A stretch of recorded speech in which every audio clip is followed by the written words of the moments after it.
plusieurs choses. D'abord, là, on peut parler de déni. C'est pas tout à fait comme dans l'autre film où il y avait vraiment une décision de silence assez consciente, de pas troubler l'institution, tout ce qu'on a dit tout à l'heure. Là, c'est vraiment de l'ordre du déni chez les parents qui ne peuvent pas.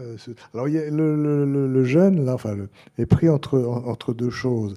Il y a son amnésie à lui, et il y a le déni des autres. Comment on construit un récit avec ça, hein? Je rappelle que La Rochefoucauld avait dit toutes les catastrophes sont supportables pour...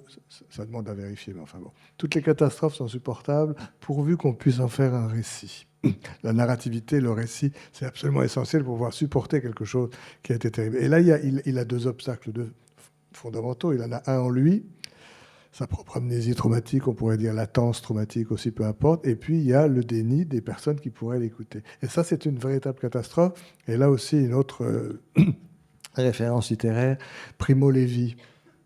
Primo Levi, si c'est un homme, quand il est rentré des camps de concentration, là, je ne sais pas si la catastrophe est supportable, même si on peut la raconter. Mais enfin bon, en tout cas, il a voulu la raconter.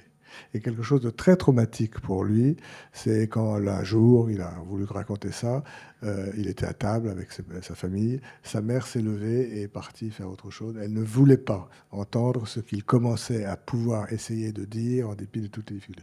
Je ne dis pas que c'est directement à cause de ça qu'il s'est suicidé quelques années après, mais je veux dire, la catastrophe sans témoin est une catastrophe majorée, et le déni des parents, là, est quelque chose qui majore la catastrophe.